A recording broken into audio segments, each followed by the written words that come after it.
Cumprimento a igreja com a graça e a paz do Senhor Jesus, amém? Eu quero hoje vim pronto para ser boca do Senhor para a vida da igreja. Vim para trazer uma palavra da parte de Deus para nossas vidas, porque eu também quero essa palavra. Mas antes de entrar na mensagem diretamente, eu quero trazer um pouquinho de um testemunho de lançar a palavra sobre as nossas vidas.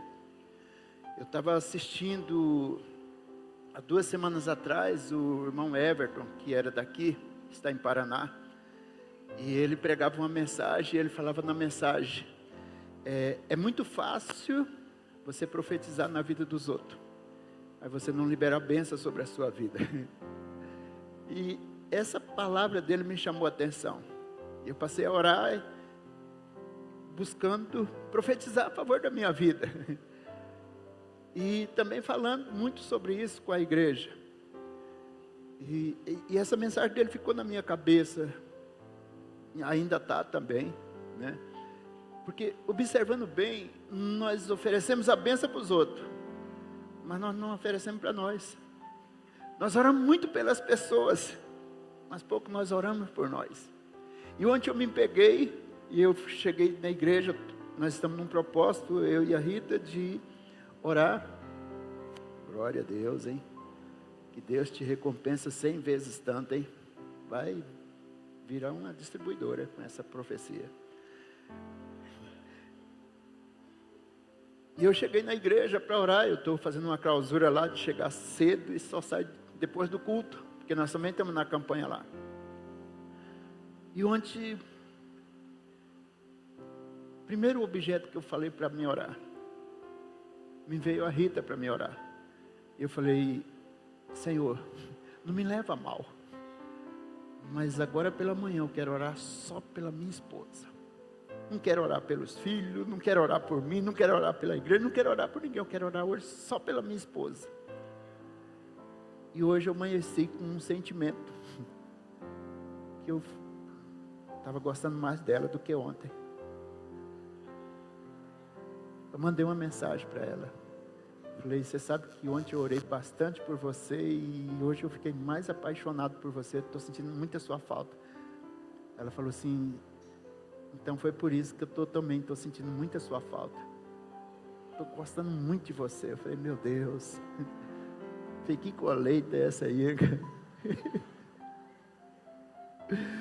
E nós temos orado bastante. E quando nós fomos para o Florianópolis, nós chegamos ali no Florianópolis no dia 11 de setembro de 2019.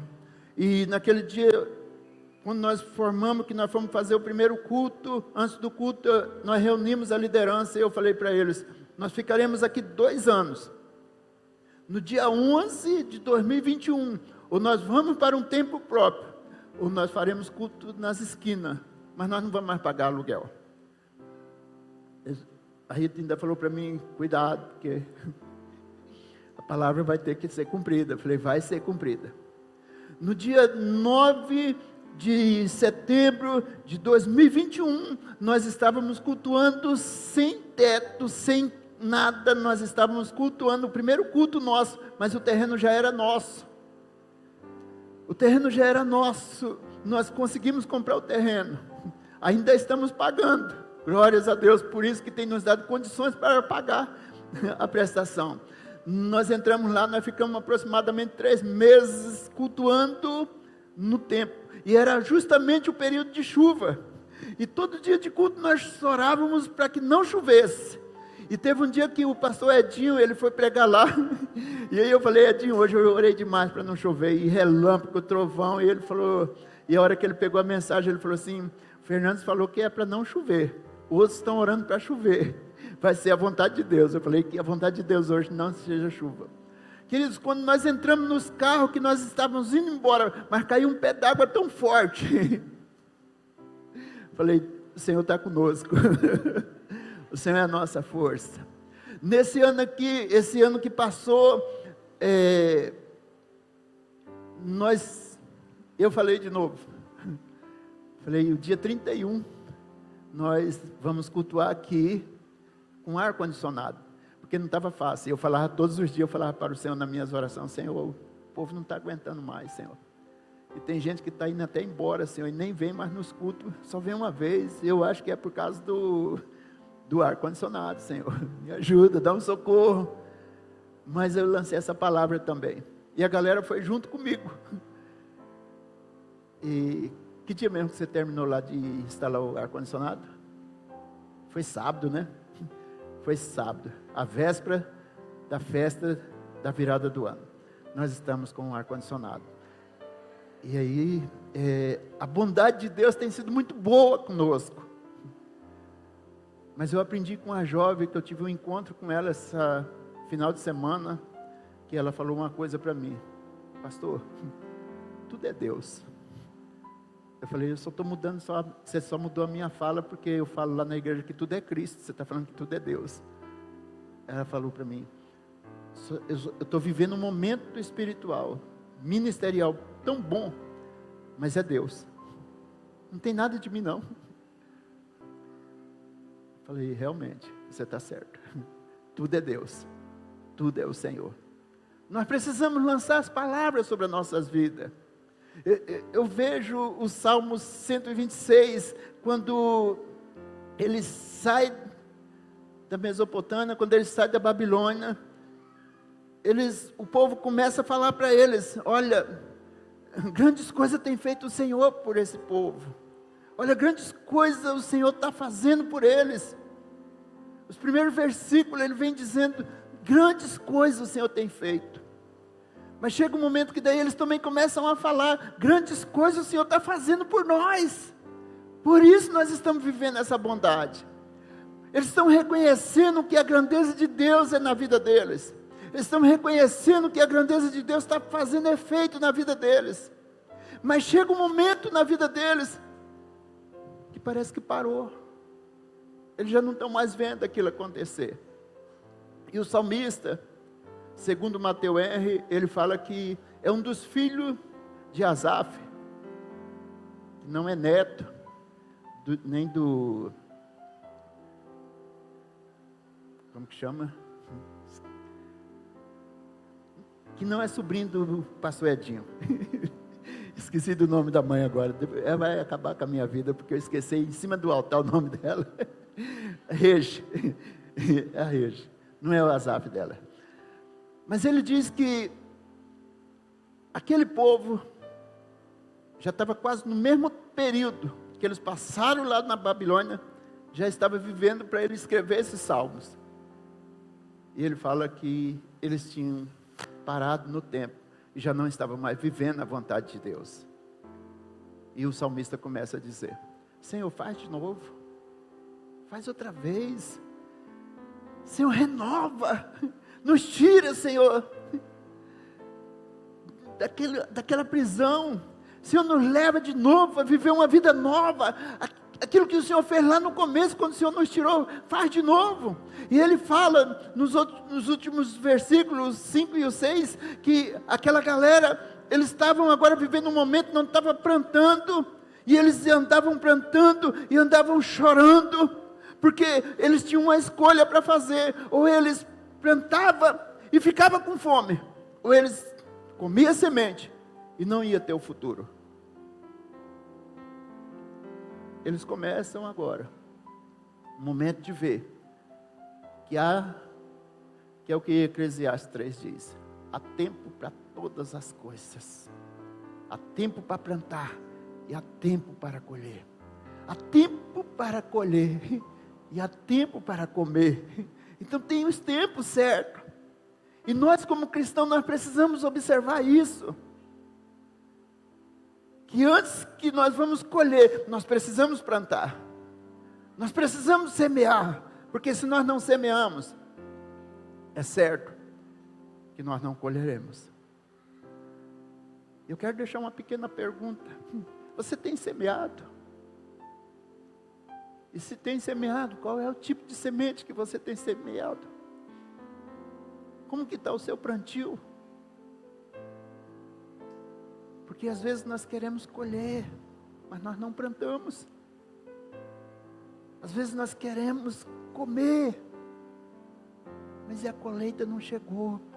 E se ela não chegou, será que é por falta de plantação? Nós precisamos entrar. Primeiro, plantando. Depois vem a lavoura. Depois vem a colheita. E depois é que nós vamos comer. Eu vim da roça. Eu até falo, eu brinco com meus filhos, eu falo, se o seu avô tivesse assinado a minha carteira, eu tinha aposentado aos 35 anos de idade, porque eu comecei a trabalhar na roça, eu tinha 5 anos de idade. E de lá para cá eu trabalhei até os dias de hoje. Porque fui para pastoreada, eu falei assim, agora eu não vou mais trabalhar. Agora que eu mais estou trabalhando. Agora eu... É pedreiro, é pintor, é eletricista, é encanador. Porque aqui é bom que o pastor Domingo já tem bastante gente, né? Mas não seria igual antes de ontem. Entupiu o cano da igreja, o esgoto da igreja. Aí uma obreira ia saindo dela, pastor, vem cá, vem cá, vem cá. Eu fui correndo, falei, vai me dar uma oferta, quer ver? Aí que cheguei lá, pastor, aí essa água aqui, pastor, o que está acontecendo? Eu falei, está entupido. Eu falei, não era oferta não, ela estava querendo me dar trabalho. Aí ontem eu tive que parar a minha consagração para poder desentupir o cano. Gente, estava mal. Mas eu tenho prazer nisso. Isso para mim é melhor do que os tempos que eu trabalhei fora. Porque trabalhar para o Senhor não tem outra coisa melhor. É muito bom trabalhar para o Senhor. É bom estar na casa do Senhor. E eu quero aqui, o tema dessa mensagem é: a nossa colheita são almas perdidas. A nossa colheita são almas perdidas. Aquelas que ainda não se achou. Quem aqui tem um amigo que conhece, que tem um amigo que ainda não aceitou o Senhor Jesus? Levanta a mão. Opa, legal. Quem tem um parente que ainda não aceitou o Senhor Jesus? Quem tem aquele familiar mais próximo, irmão, filho, pai, tio, sobrinho, que ainda não aceitou o Senhor Jesus? Então eu vim pregar para você nessa noite. A minha mensagem é para você nessa noite. Para que nós possamos primeiro tomar posse dessas bênçãos. Primeiro nós precisamos. E aí eu olho para o Senhor Jesus no livro de João, no capítulo 4, no versículo 34, quando os discípulos eles vão até a cidade e eles compram a comida. Quando eles estão voltando, aí ele chega, o Senhor Jesus havia acabado de evangelizar, de pregar e salvar aquela mulher samaritana que estava à beira do poço de Siló. Quando ele faz isso, os discípulos chegam, já tinham se alimentado, aí eles trazem a marmita do Senhor Jesus e eles falam para o Senhor Jesus: mestre, aqui está a comida. O Senhor Jesus olha para eles e diz: a minha comida é fazer a vontade daquele que me enviou. O meu desejo de saciar minha fome, ela está naquilo, ou na vontade do meu Pai que me enviou. Eu amo olhar para esse texto. E eu fico meditando, eu fico pensando, e eu fico imaginando a cara de frustração dos discípulos.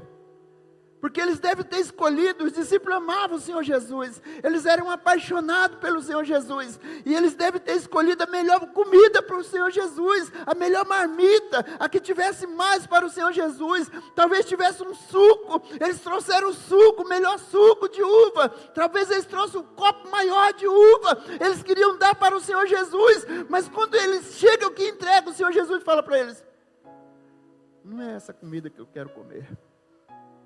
Eu quero comer aquelas almas que estão perdidas. Porque meu Pai sente e quer que elas sejam salvas. Eu preciso que elas sejam salvas. Então a minha mensagem não é de salvação para quem está aqui. A minha mensagem é de buscar salvar aqueles que estão lá fora. E hoje eu olhava um vídeo que me enviaram. Parece que foi de propósito hoje. Me enviar aquele vídeo. E o vídeo, o morador de rua, ele chega diante da igreja. E está todos os jovens ali, aguardando para abrir o portão da igreja para entrar. E de repente, aquele morador de rua começa a conversar com eles. Fala, gente, quem vocês trouxeram de convidado aqui? Um olha para o outro e está sendo gravado e ninguém dá conta de responder. Ele falou assim, o que vocês vieram fazer hoje? Viemos cultuar, louvar a Deus. Ele falou, e os moradores de rua? O que eles estão fazendo? Não era eles que o Senhor quer que traz eles para poder louvar o Senhor? Essas pessoas que estão viciadas aí na rua, não são eles que devem vir para a igreja para salvar, para ser salvo, não é essas pessoas. E o vídeo ele dura quase 5 minutos. E uma pergunta que não quer calar. Nós temos convidado as pessoas para vir na igreja. Nós temos buscado as pessoas para falar para elas, olha, vamos na igreja. Hoje vai ser o melhor culto. Porque você vai. Nós temos chamado as pessoas para estar buscando a casa do Senhor. A nossa família, elas têm sido convidadas por nós. Gente, eu estou falando isso porque eu faço isso. Eu não fiz isso para poder vir pregar. Eu faço isso porque eu aprendi com o Senhor Jesus, lá na beira do poço de Siloé, que a mensagem que eu preciso levar para essas pessoas é ir lá e falar para eles, ei, vamos na igreja, lá tem salvação. Chamar o vizinho, chamar o parente, falar para ele, ei, o Senhor Jesus tem uma obra para a sua vida. O pessoal fala lá na igreja que a Rita é muito incentivador, porque o que a gente quer, onde a gente para, você vai lá no mercado e perguntar assim, quem é o Fernandes? Não sei. Quem é a Rita? Também não sei. Mas pergunta assim, quem que é os pastores que vêm aqui pregar para vocês? Aí eles vão saber. Falei, é o marido da Rita. É a esposa do Fernandes. Que a gente chega, a gente faz questão de pregar o evangelho ao caixa, ao vendedor, a algumas pessoas. Porque eu entendo que foi para isso que o Senhor me chamou. Eu tenho um testemunho de que Deus já me levou num arrebatamento. E Ele me rejeitou num arrebatamento. Eu não vou falar ele hoje, porque leva muito tempo para poder falar. Gastaria muito tempo. Mas quando eu voltei, após ser rejeitado, naquela visão com Deus, eu fiquei 40 minutos inerte, sem mexer. E eu falei para o Senhor, se o Senhor me der uma chance hoje, a minha vida vai ser para te servir. Tem hora que eu tenho dó da Rita, porque ela quer ir para um lugar para se divertir, e eu estou querendo ir para o Evangelho. E Ele me deu essa chance, eu não posso mais perder essa oportunidade. Então, quando os discípulos estão ali motivados para que o Senhor Jesus come a marmita, come aquela alimentação, o Senhor Jesus está falando, eu tenho uma outra fome. É a fome de levar a palavra do meu Pai. Eu preciso falar a palavra do meu Pai. Eu vim para isso. E aí eu vou lá e eu pego e leio 1 Coríntios capítulo 11, versículo 1. Aí eu leio Efésios capítulo 5, versículo 1. Aí Paulo está dizendo o seguinte: sede meus imitadores, assim como eu sou de Cristo amado. Se ele ama, ele está falando que ele é imitador de Cristo. Eu também preciso ser imitador de Paulo e de Cristo. Cristo gostava de evangelizar. Paulo também gostava de evangelizar. Cristo gostava de ver as pessoas ser salvas. Paulo também apaixonado para salvar pessoas. Aí quando nós entramos no livro de Atos dos Apóstolos, no capítulo 2, a gente começa a ler o texto, a descida do Espírito Santo, mas o texto está nos dizendo que estavam todos reunidos no mesmo, quando de repente vem um som do céu, e encheu a casa. E eles foram tomados pelo Espírito Santo. Falavam em línguas. E o texto vai andando, a ponto de quando chega num determinado momento, o povo que estava ali, que não entendia nada, olhando aqueles 120 homens e mulheres, enlouquecidos pelo Espírito de Deus, eles começam a fazer crítica, e eles começam a falar, por que está acontecendo isso? O que é isso? Eles estão embriagados. Pedro se levanta, a partir do versículo 13, e ele começa a falar. Por que vocês estão fazendo esse tipo de crítica? Esses homens não estão embriagados. Eles não beberam cachaça. Eles não beberam vinho. Eles não beberam cerveja. Eles não beberam nada. Eles estão embriagados do Espírito Santo. Por acaso vocês não sabem o que falou o profeta Joel? No capítulo 2, a partir do versículo 28, vocês não sabem. Aí Pedro começa a pregar agora Joel capítulo 2 para aquela galera. E Pedro começa a dizer para eles, olha, isso já foi falado, já foi profetizado, há 650 anos aproximadamente atrás, Joel já falou sobre isso, e Deus estava falando através de Joel, e virá um dia, que eu derramarei do meu Espírito sobre toda a carne, eu vou enchê-los, eu vou trazê-los. Olha, os jovens terão visão. Ei, jovem, cadê você? Era para você dar um glória a Deus bem alto agora, hein? E jovem é abaixo de mim, do pastor Domingo, todo mundo é jovem, né? Os jovens terão visão, os jovens profetizarão, os jovens falarão da palavra, os jovens serão cheios do Espírito Santo, os jovens terão coisas grandes. E aí o Senhor olhou, falou assim, pastor Domingos, pastor Fernandes e a irmã, sogra do irmão Assunção, eles vão sonhar um sonho, eles terão um sonho. Falou para nós, não foi? Ele falou assim, os velhos sonharão um sonho. Então eles vão ter sonho. Então nós podemos sonhar que a nossa família vai ser salva, sonhar que nossos amigos vão ser salvos, sonhar que as pessoas que nós conhecemos serão salvos, mas eles vão ter salvo quando nós abrimos a boca, igual Pedro está falando, olha, amigos, esse Jesus que vocês criticaram, esse Jesus que vocês mataram, através das mãos dos impuros, esse Jesus é a salvação, esse Jesus é aquele que leva a palavra, esse Jesus foi aprovado por Deus, esse Jesus é a salvação, esse Jesus é tudo que precisamos.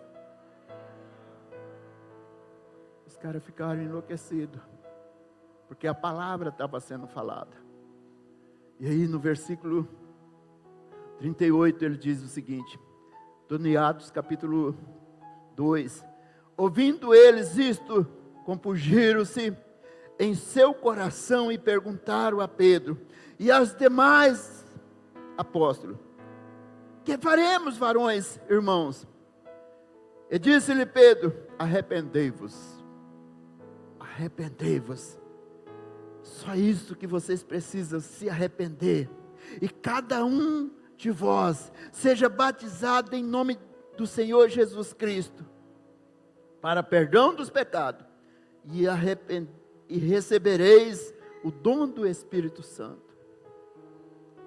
Sabe uma coisa assim que eu orei muito, quer dizer, não orei muito, eu orando, e buscando meditar nessa palavra, dentro da semana passada, me veio a lembrança que tinha uma sala aqui, ainda tem a sala, nós vínhamos para essa sala, e nós chegávamos aqui na sexta-feira, às 10h30 da noite, a Mônica, o Hamilton estava legal, né? Mas o Hamilton vinha também, o pastor Domingo com muitos trabalho, com certeza, ele vinha algumas vezes também conosco, e a gente passava a noite inteira aqui orando. Era a noite inteira, nós chegávamos 10h30, teve vez da gente sair daqui, era 10 horas da manhã, porque eu via cura, eu via pessoal ser batizado com o Espírito Santo, eu via pessoas receber milagre, e eu falava, meu Deus, é muito bom, e a gente ficava louco para poder chegar sexta-feira, para poder vir para cá, para passar a noite. E eu lembrei também, porque eu fui pregar esses dias e eu passei uma vergonha forte. Fui pregar ali perto do 3 Barras, depois do 3 Barras.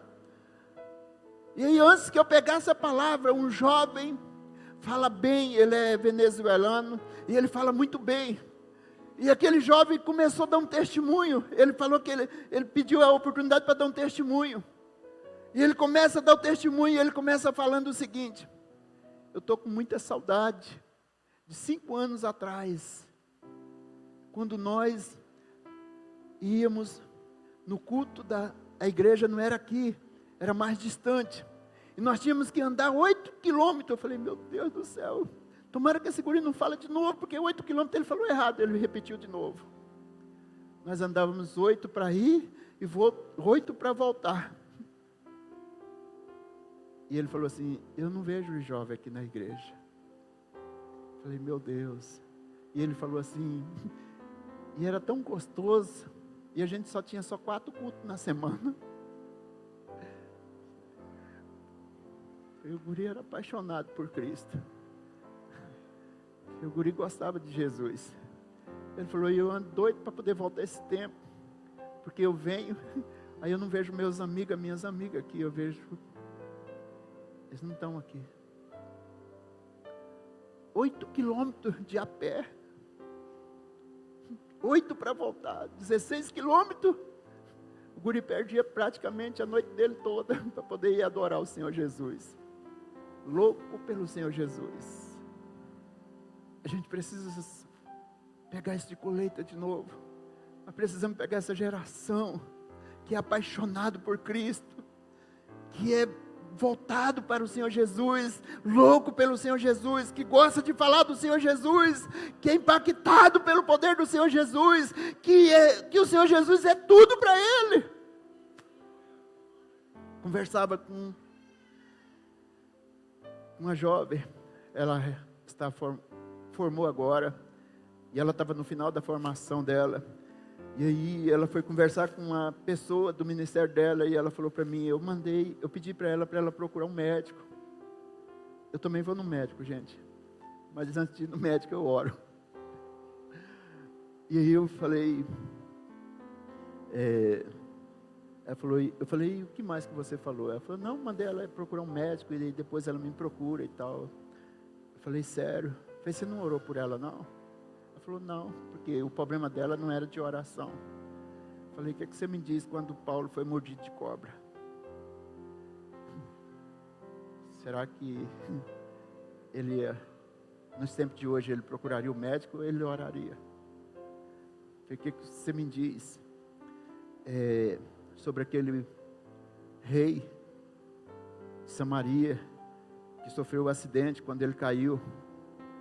O Senhor mandou perguntar para ele, por acaso não há Deus em Israel para que você possa ser curado? Porque foi um acidente. Ele falou, a partir de hoje eu vou orar mais. Nós precisamos reconhecer quem é o Senhor Jesus. Pedro conhecia quem era o Senhor Jesus. Pedro sabia das promessas do Senhor Jesus. A tal ponto que naquele dia Pedro prega, e quase 3.000 pessoas se renderam ao Senhor Jesus Cristo. Aquela foi uma colheita, querido, que todo pregador gostaria de fazer, que todo pastor gostaria de ver. Aquela é a colheita que todo crente deve querer na sua vida. A primeira pessoa que eu batizei na igreja foi a Rainha, uma sobrinha minha.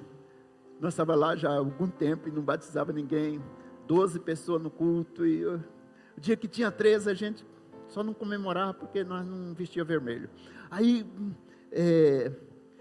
quando vem naquela, ela fala para mim assim, eu quero batizar. Eu falei, então beleza, vamos batizar. E eu fiquei pensando no dia do batismo, Senhor, mas só uma. E o Espírito Santo me falou assim, você dá conta de convencer uma? Agora a gente batiza um. A gente batiza 2, a gente volta para um de novo. Aí a hora que a gente está ficando humilde, aí batiza 3, daí a gente pensa que agora vai. Aí o Senhor volta para trás. Não é você que convence. Vai batizar só um de novo. Sabe, mas a gente precisa aumentar a nossa paixão por Cristo, para que Cristo seja tudo nas nossas vidas, para que Cristo faça tudo nas nossas vidas. Vou aproveitar aqui o tempo que me resta, sair dessa colheita aqui e falar por que eu estou falando que nós temos que apaixonar por Cristo de uma forma tão forte que a gente não veja mais nada. Eu fico feliz com a minha esposa porque ela me deixa eu querendo acariciar ela, namorar com ela. E ela fala: olha, eu tenho uma agenda, você vai ficar para depois. E ela ainda faz de propósito. Não adianta atrapalhar, porque você não é o 01. 01 na polícia, tá? É o primeiro, tá? Aí ela fala para mim: você não é o 01. Você é o 02. Olha lá, se você dá bobeira, vai ficar 03. Mas eu fico feliz com isso. Eu fico feliz porque eu falo para Jéssica Fernanda, falo: Jéssica, hoje o pai quer te ver. Ela fala assim: pai, não vai dar, porque eu estou com um compromisso lá na igreja. Não dá. Aí eu falo para o outro, eu falo: não dá, eu já tenho compromisso, eu vou pregar, vou fazer não sei o quê, não dá. Eu falo: eu estou sobrando no meio dessa turma aí, estou ficando para trás. Sabe, mas eu passei a meditar no sacrifício do Senhor Jesus. Se nós meditarmos no sacrifício do Senhor Jesus, a nossa mente vai ficar tão voltada para o Senhor Jesus, que nós vamos querer fazer tudo do Senhor Jesus o tempo todo. Gente, é vergonha que o Senhor Jesus passa para poder nos salvar. O sofrimento que o Senhor Jesus tem na cruz do Calvário, o sofrimento que o Senhor Jesus tem ao chegar na terra e ter que usar um corpo de homem. O sofrimento que o Senhor Jesus tem que viver, de passar fome. O Deus vivo, o Deus eterno, o Deus poderoso, o soberano, vem na terra, tem sede, tem fome, tem cansaço, está vivendo uma vida de homem. Isso é uma vergonha. Imagina só. Imagina você, um pouquinho assim, né? A gente sobe um pouquinho de andar no serviço, aí quando chamam a gente para poder fazer um serviço dos outros, não. Por exemplo, eu tive 25 anos e pouco de vida militar. Então é aquela questão no militarismo, é o seguinte: se a sua nota no curso foi 1/10 ou 0,1 menor que o outro, você senta depois dele, você entra na fila depois dele, você vai comer depois dele, você vai tomar banho depois dele, você vai andar na viatura atrás dele, tudo é ele, está na sua frente por causa de 1-0. Agora imagina o Senhor Jesus, com todo o seu resplendor, sendo atacado por homem, sendo maltratado por homem, ser tratado da forma como foi tratado por homem. Gente, isso é uma coisa que vai nos motivar a poder, olhando para isso, para essa saga do Senhor Jesus, olhando para esse sofrimento do Senhor Jesus, nos leva a olhar o seguinte e falar assim: eu estou fazendo muito pouco, eu preciso fazer mais, eu preciso ajudar nessa colheita, eu preciso pregar esse evangelho, eu preciso falar da palavra de Deus, porque a palavra é tudo.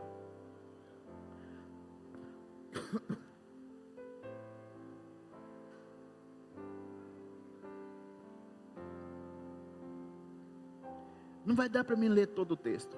Eu vou ler só o versículo. João 19:30. Ele diz assim. Vou voltar no 29.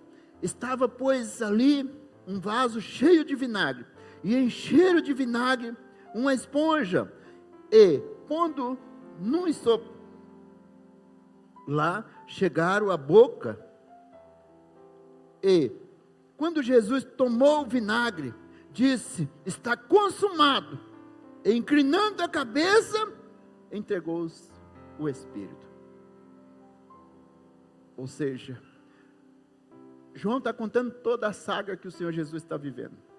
João está passando aqui uma mensagem para nós a respeito de tudo que o Senhor Jesus viveu ali.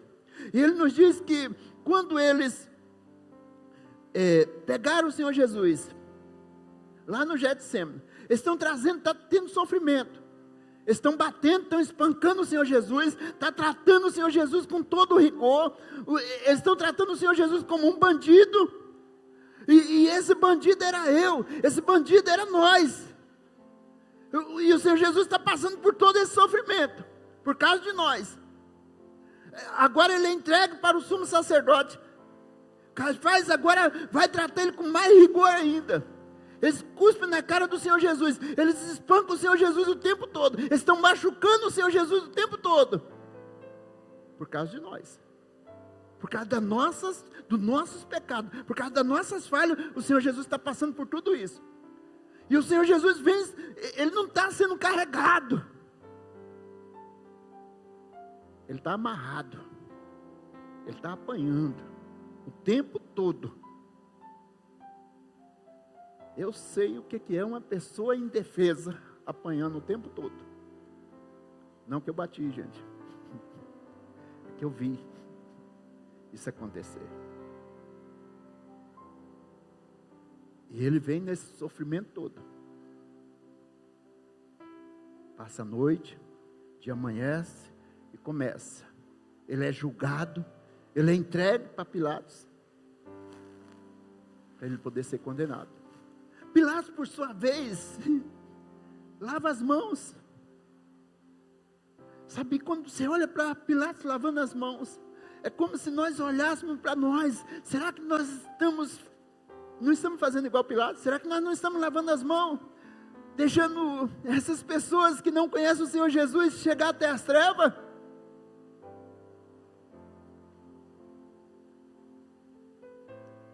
O Senhor Jesus vai para a cruz. E lá na cruz, ele é crucificado, ele é morto. Eu consultei a doutora Natália Souza Camarão, mestra em cardiologia, e eu perguntei para ela, eu quero saber qual foi o processo que aconteceu com o Senhor Jesus, cardíaca. Aí ela falou, começou a me explicar, que o Senhor Jesus, a partir do primeiro tapa que ele levou, altera o coração dele. O coração dele bate numa compressão maior. Vem um desgaste ali. A hora que ele sofre o primeiro dano físico, que sangra, começa a exercer nesse exato momento outro trauma.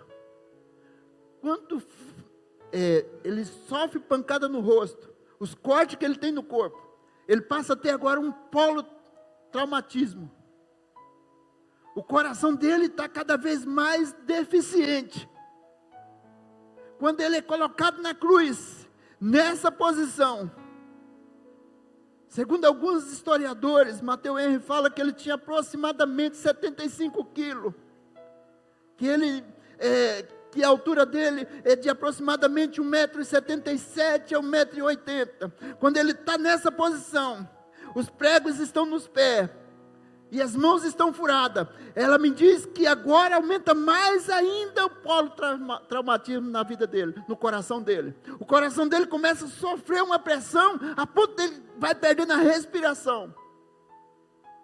Eu falando para ela o que o comentarista tinha falado.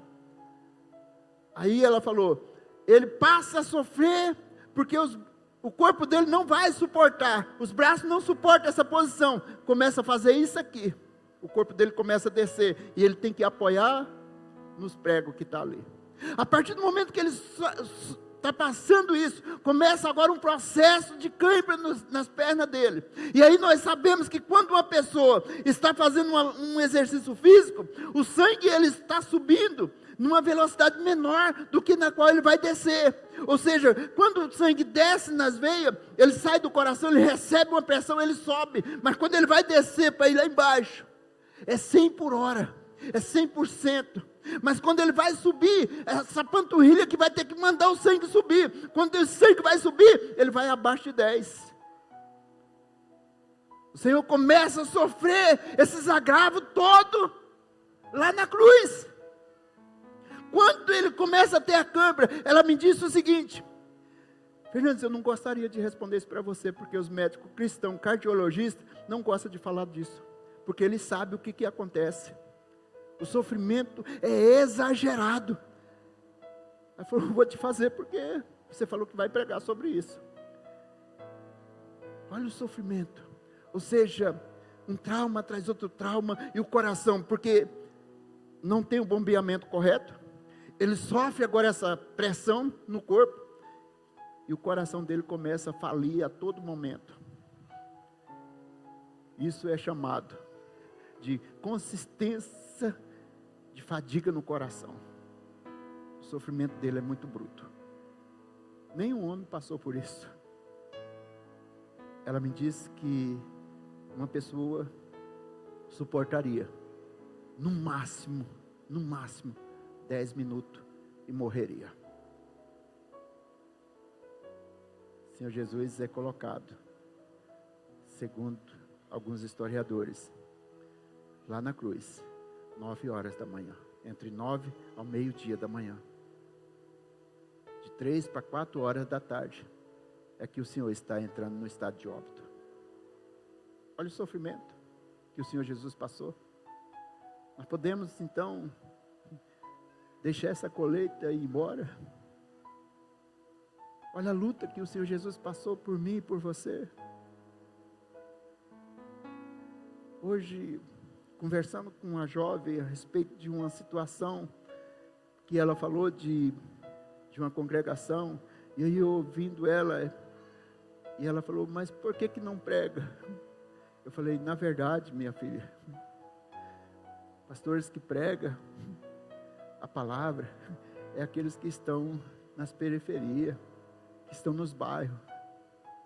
Pastor de igreja grande, pergunta para ele quantos anos faz que ele não prega uma palavra para alguém, que ele não vai lá visitar uma pessoa que está lá sofrendo, visitar uma pessoa que está drogada, visitar uma pessoa que está lá à beira. Eu sei o que é, gente, viver à beira da pobreza, porque eu vivi uma vida assim. Eu vivi uma vida que acho que a linha da pobreza era mais rica do que nós. Sabe, viver uma vida assim que, meu Deus, nós, se tomasse café, a grande probabilidade é que nós não íamos jantar e nem almoçar, ou almoçar e jantar. E quando a gente almoçava, aí a gente fazia festa, porque provavelmente não ia ter almoço. Meus pais vêm de uma família pobre também. E eles não tinham muito o que nos dar. Eu brincando com o jovem lá da igreja esses dias, eu falei assim, gente, para que depressão? Não tem que ter depressão não. Na minha época não era reconhecido depressão não. Na minha época minha mãe não batia em nós não. Tá? Minha mãe espancava a gente, torturava nós. Ela chegava até de pisar no pescoço da gente. Se fosse para ser filho da minha mãe, de novo eu queria ser filho da minha mãe outra vez. Eu nunca vi uma mulher para amar tanto. Aí eu brinco também, eu falo, também nunca vi uma mulher que amava tanto e batia tanto. Sabe, se a gente fosse trabalhar de amarelinho, nós não precisava nem usar o colete, aquele negócio assim, para poder identificar. Porque ela batia com a fivelona, um negócio assim forte, gente, cruzava a gente assim, a gente ficava todo marcado. E a gente era apaixonado por ela. Sabe, ela faz tanta falta para nós, que hoje o que eu gostaria de ter, era a minha mãe viva para me pagar, para ela, um plano de saúde, para ela ter um plano de saúde, porque minha mãe morreu em situação difícil, e nós não tínhamos.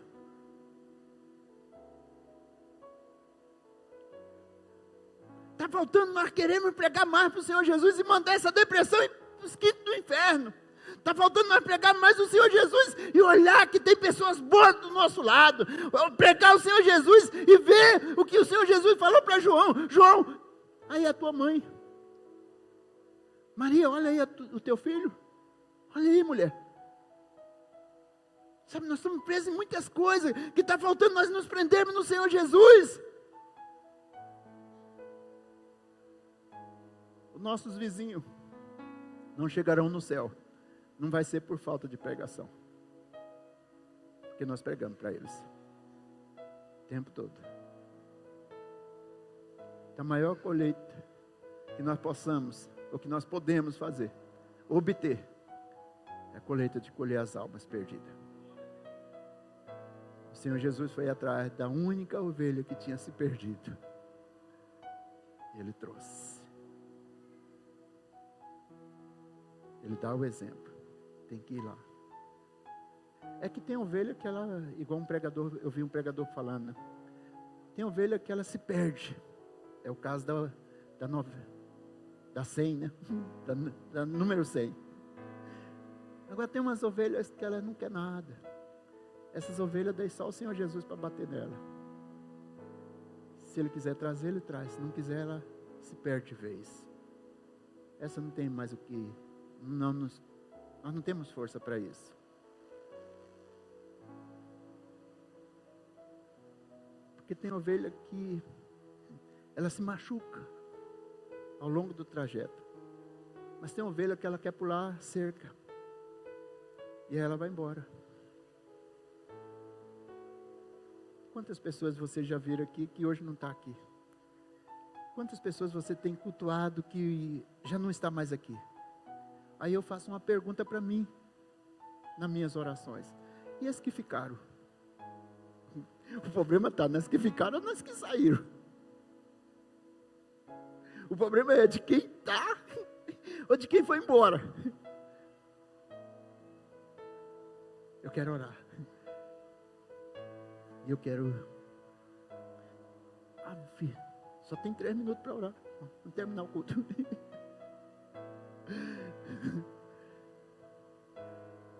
Todo mundo aqui, se morrer hoje, vai para o céu? Todo mundo vai para o céu? Todo mundo vai? Quem está com dúvida de ir para o céu aí? Como eu tenho pouco tempo, sai correndo e vem aqui na frente. Eu quero reconciliar você em Cristo. Se não tem, então eu quero convidar você que entendeu essa mensagem e quer levar outras pessoas com você para o céu. Cadê você? Vamos ficar de pé.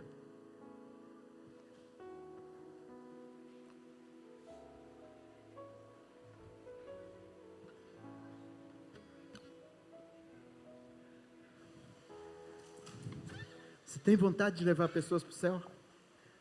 Você vai para o céu? Você quer ir para o céu? O céu é o seu lugar? Se é, sai do seu lugar, vem aqui na frente. Vamos todo mundo orar aqui junto. E nós vamos pedir para que Deus te renova, te restaura, te coloca numa posição que você vai ser a pessoa que mais vai ganhar alma, que a partir desse ano aqui, a partir do dia de hoje, você vai ser a pessoa que mais vai levar pessoas para o céu, você é a pessoa que mais vai levar pessoas para o reino do amor do Senhor Jesus Cristo. Aí você pode falar, mas eu não sei pregar. Eu também não sei, estou aqui hoje.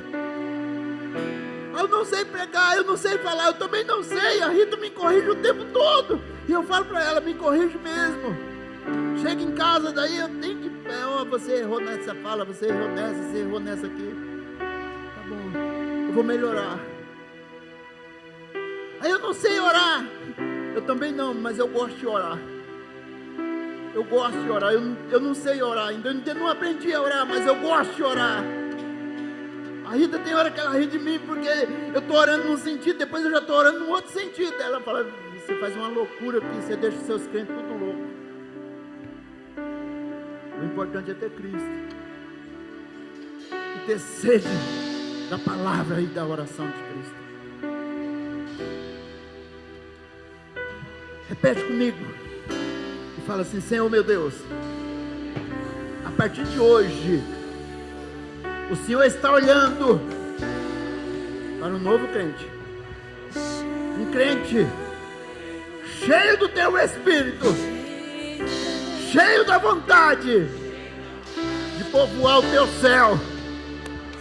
Porque a partir de hoje, eu quero e eu vou fazer a sua vontade. E a minha vontade não seja maior que a sua vontade. Que que os meus desejos estejam escondidos atrás dos teus desejos. Pai, me ajuda, me dê vontade de querer mais de Ti. Senhor, aumenta a minha fé, me dê sabedoria, me dê sensibilidade do Teu Espírito. Senhor, me faz eu querer o Teu reino, o Teu reino de justiça. Pai, põe palavras na minha boca, no momento de oração. Pai, me ensina a levar o Teu Evangelho. E eu quero fazer como Davi fez, proclamar a Tua palavra às nações. A partir de hoje, renova-me, restaura-me, me leva a uma comunhão plena com o Senhor, em nome do nosso Senhor Jesus Cristo. Eu sou grato, Senhor, porque me trouxe hoje aqui, em nome do Senhor Jesus. Aleluia. Meu Deus, em nome do Senhor Jesus, toma teus filhos, toma tuas filhas, Senhor, esses que vieram aqui na frente, os que ficaram no banco também, que a Tua mão poderosa, soberana, esteja guiando, esteja restaurando, esteja renovando, esteja fazendo, ó Deus, algo novo, esteja fazendo, ó Deus, as proezas do Senhor nessas vidas. Meu Deus, eu profetizo que cada um daqui vai trazer novas pessoas, vai trazer os seus amigos, vai trazer as suas amigas, vai trazer a sua parentela, em nome do Senhor Jesus. Meu Deus, vão ser obreiros, Senhor, diferenciados, Pai, no nome do Senhor Jesus Cristo, que a partir de hoje, meu Deus, renova as forças, em nome do Senhor Jesus, que haja, Senhor, novos compromissos, novas alianças, meu Deus, em nome do Senhor Jesus Cristo, que todos possamos ser impactados pelo Teu poder, pelo Teu amor, esse amor, Senhor, que nós vamos Te conhecendo e ficando constrangidos, porque o Senhor morreu por nós, em nome do Senhor Jesus Cristo, Deus, que essas paredes sejam derrubadas, e sejam aumentadas, meu Deus, que o novo templo seja construído, meu Deus, traz pessoas, para que essas pessoas, traz situações financeiras, para que isso aqui possa crescer mais, meu Deus, que aumente os cultos, meu Deus, que aumente as pessoas, em nome do Senhor Jesus. Ó Senhor de misericórdia, nós sabemos que o Senhor tem prazer em salvar, então, meu Deus, que o CPA 3, CPA 2, CPA 4, 3 Barra, Altos da Serra, Totofado, Jardim Brasil, meu Deus, traz 10% dessa população para essa igreja, meu Deus, em nome do Senhor Jesus. Pai, povoa este lugar, porque o desejo do Senhor é de ver almas sendo salvas. E é isso que eu oro. E eu Te agradeço. Em o nome do Senhor Jesus. Senhor, como a bênção da salvação é maior, eu oro por isso. Mas que aquilo que eles têm buscado, físico, emocional, Senhor, familiar, financeiro, o Senhor conceda a todos também no nome do Senhor Jesus. E eu oro, eu Te agradeço.